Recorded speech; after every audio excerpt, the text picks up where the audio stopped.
Hi, this is the fellow passenger. In this video, I'm going to share a drum machine that I've built. But before I say too much, I'm just going to show you some things I have made using it.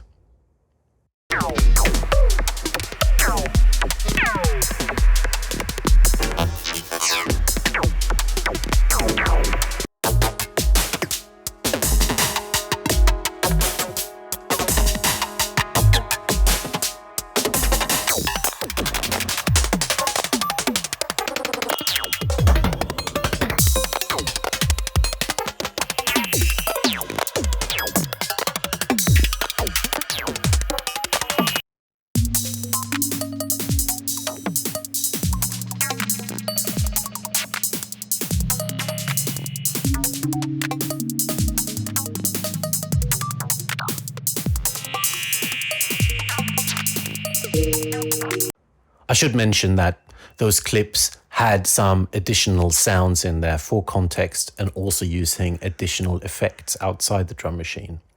Actually, I don't know if can I call it a drum machine. Does it require a sequencer? Because what I've made does not have its own sequencer. So maybe it's a percussion synth or something. If you sign up to my Patreon, this drum machine will be yours. And in short, I have taken some time and synthesized a whole bunch of sounds in Ableton, and you can tweak them. I'm just going to play them through the default settings. So it's 16 different sounds we have access to.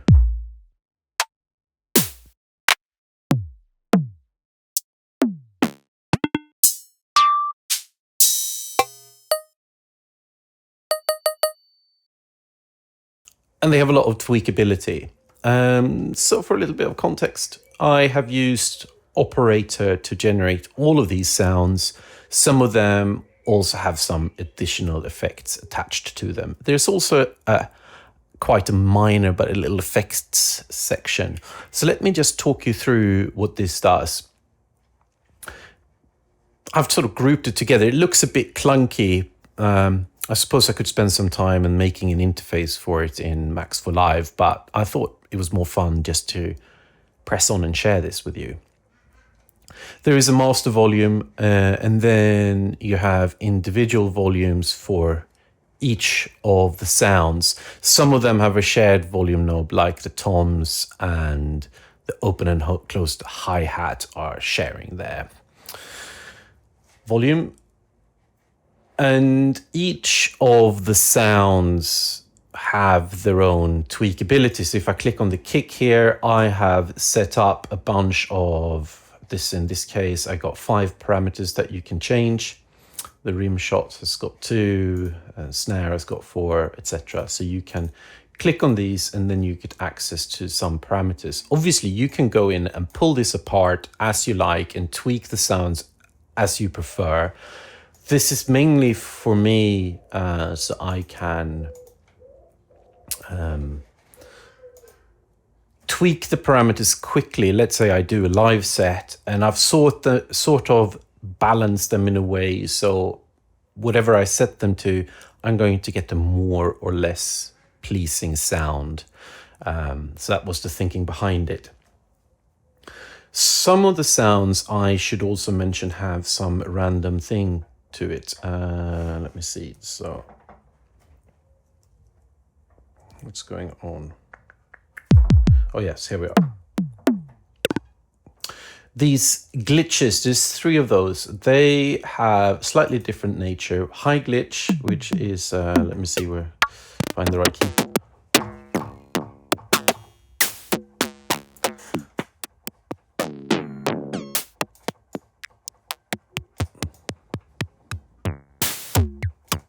Have some nice glitch sounds. The morph one has got a morph filter, but it's also got an interesting looping thing happening.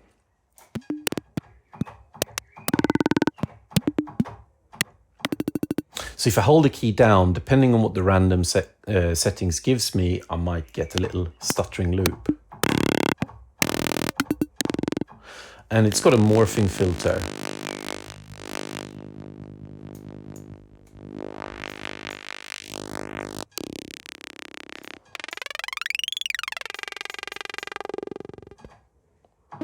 So you can get quite interesting results. Even though I'm using the operator for all of these sounds, they are not necessarily using FM. But some do, including the hi-hat and cymbal sounds. And I think the TR-606 is using a similar method,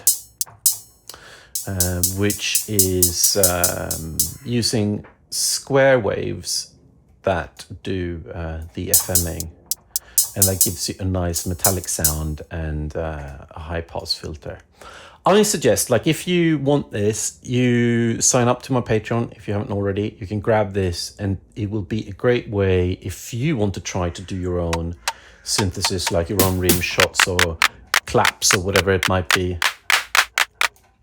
You can pull these apart and see how they're put together, and also don't hesitate to just shout if any of them are confusing you. I would also like to do a quick little demo of how I make beats, because there's quite a few people who have asked me how I make my beats. And I've never really sort of talked about thinking behind it. It's not that much to it, but I suppose it would be an opportunity to demo this kit.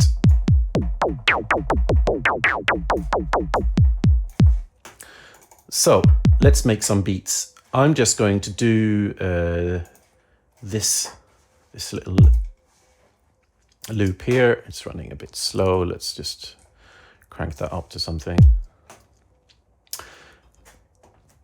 A couple of things I tend to think about when I'm making beats is to avoid overlap. There's a few ways of doing this. One is manually, which is probably what I do most of the time. So I would rarely overlap a kick with a snare or a clap.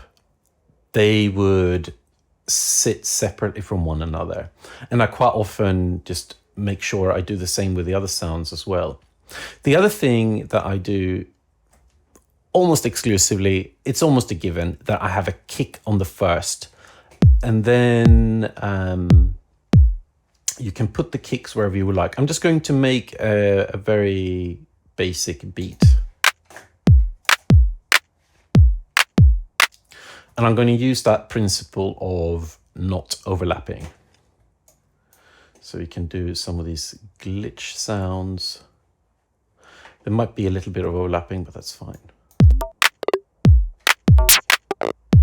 So you can hear this sort of drum machine is quite good for doing IDM type stuff.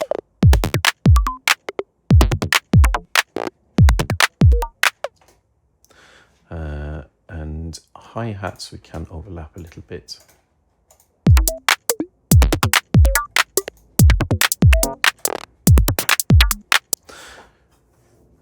You can use something called choke groups in a drum rack, like this. And if you're not familiar with the choke groups, it's basically if you choose, so if I open this, we can see the choke groups. We should be able to. What do I need to click? My brain is out of order, not that one. Can I see the choke groups now? I can't, can I? Oh yes, here. So you click on this here to see the choke groups. You can see in most of them it says none, but in some of them it says 1. You can pick a number and that's the group something will be in. And I've got the closed hi-hat and the open hi-hat in the same choke group, because like in a real drum kit, if you hit the hi-hat again, it's going to interrupt the previous sound. So another way of making sure that you don't have overlapping sound is just to chuck all the sounds in the same choke group. We can test that a bit later, but let's just make a little beat here.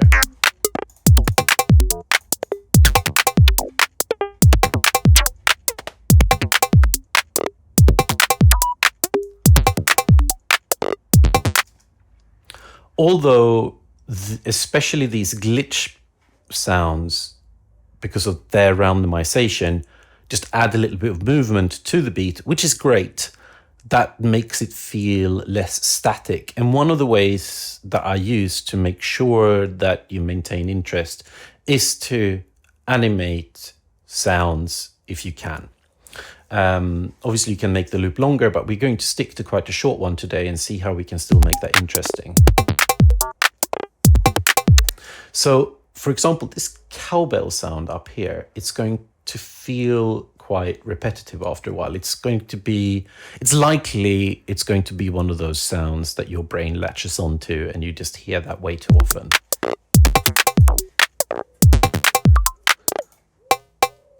So let's just solo that. Let's close all this sort of choke group stuff and things so we can just see what's actually going on here. We've got a few parameters that we could animate, which is the decay.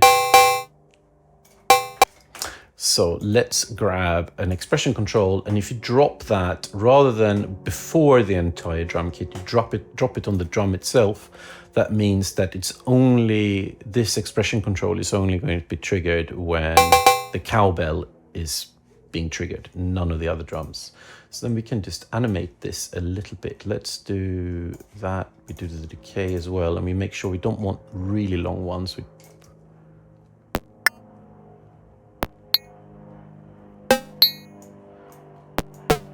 probably want to restrict the minimum and maximum value for the transpose. And RM, that stands for ring modulation. So this one has got a ring modulator after it to create that cowbell sound. So let's listen to it now.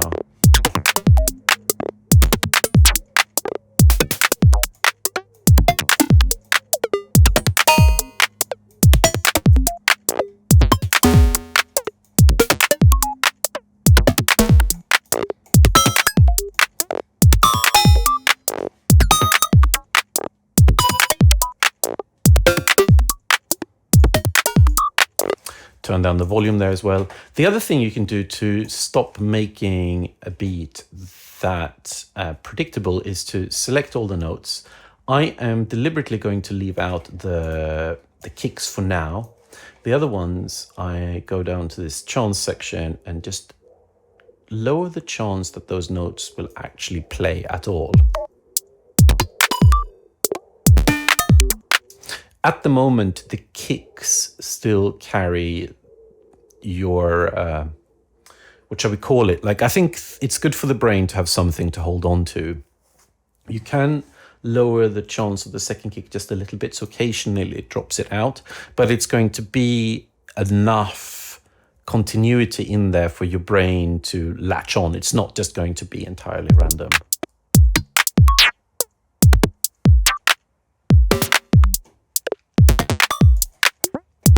And then we can add in some animation. The kick has already got an expression control. I'm going to explain that in... Actually, no, let's explain that now. There is also an effects section.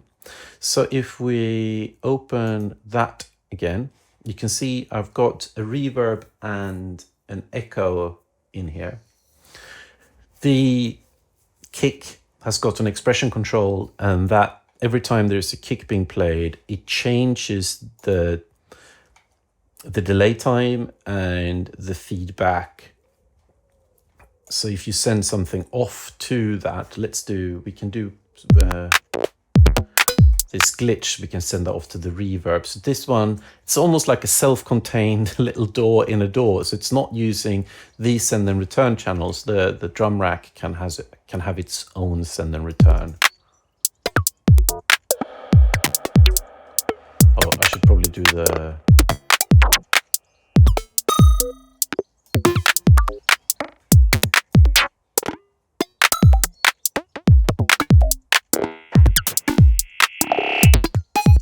So you can hear it's adding, let's add it to some more channels. Let's do the hi-hat. Where is the open hi-hat?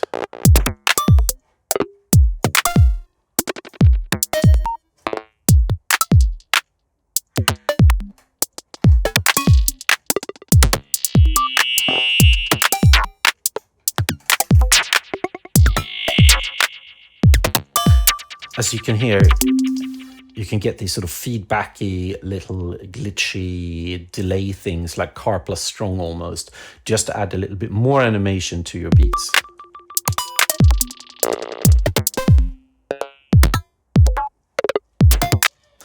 We're currently not using Send A. You can add more effects into this section if you want to. You can grab your whatever VSTs or Ableton native stuff, just drop it in if you want to have more send and return channels. But then we can go in and use the expression control in the kick and occasionally maybe cause that to send off the glitch to some reverb.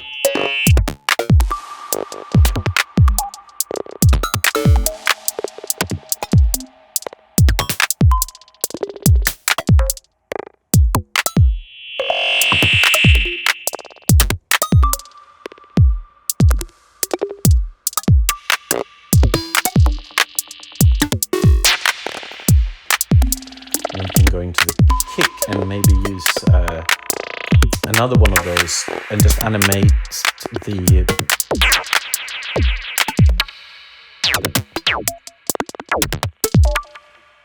which is the bass. The kick has got a saturator set to sine fold, so it's doing a bit of wave folding, and that's when you get those saturated kicks. I'm going to solo the kick so you can just hear that.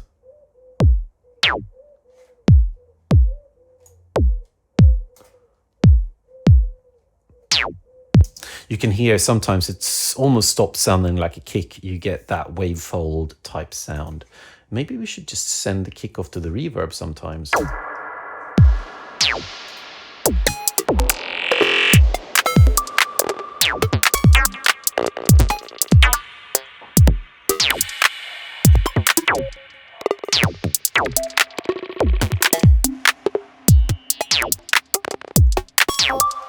There's a little bit of compression happening in at the end, and also I got a limiter on there just to make sure that sort of things stay in check, so to say.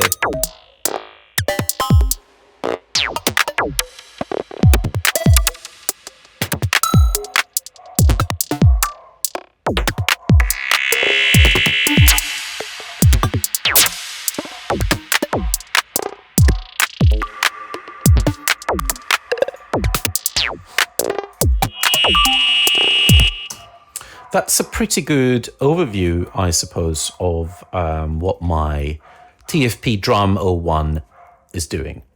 I think it's a super creative tool, and I think it's quite a long time now since I used third-party samples. I hardly ever do that unless I need something like a breakbeat or something like that. Otherwise, I tend to synthesize a lot of my own sounds, also create my own sample libraries. I've shared them with you many times before when I've made them. But quite often, I just set up new sort of synthesis methods for creating unique sounds. And I thought, like, why don't I just chuck them together into a little drum thing that I can reuse. Let's just do one where I use the choke methods. So if I go in and I'll just open up a new channel. Let's see here. So we just solo that. If I just go in and do a lot more.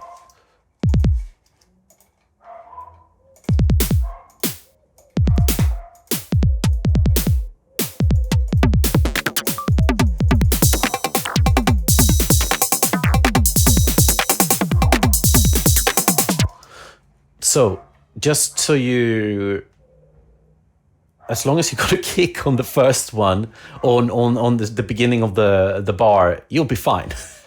And then we click on this button here. And then we have to click on that button there. And then we can see all the choke groups. We select all the sounds and then we set them all to choke group 1. And now they're going to interrupt one another. But just to make sure that the interruption is not going to be the same all the time, I'm going to do everything apart from the first kick. I'm going to lower the likelihood of the sounds.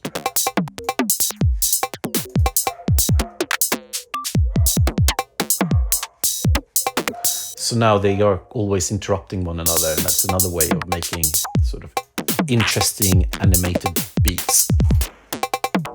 And you can obviously add a bit of aggression on top. Can never compress too much, can we?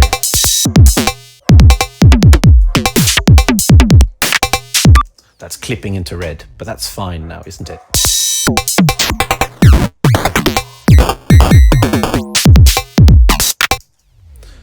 And we can go into the delay section and do a beat repeat.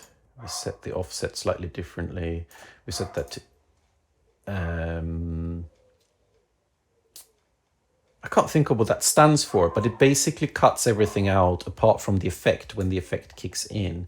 Set some variation, we turn off the triplets, and we turn down the chant so it doesn't play every bar.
Okay, fine.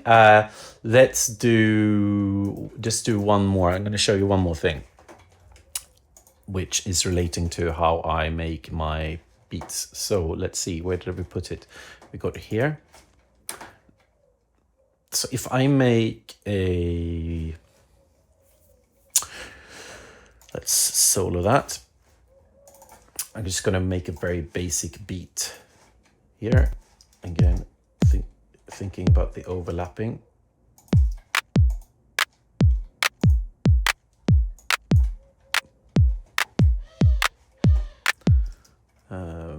Where's the little hi-hat, closed hi-hat? There.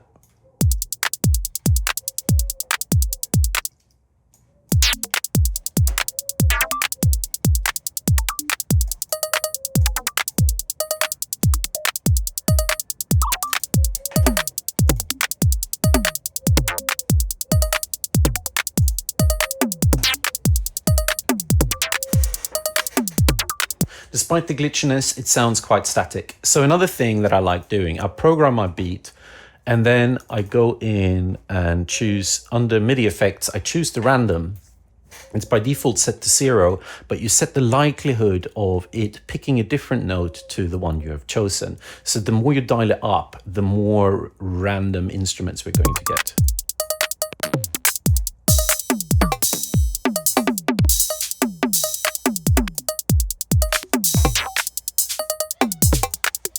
A good way of adding variation, and that in combination with a little bit of changing the chants.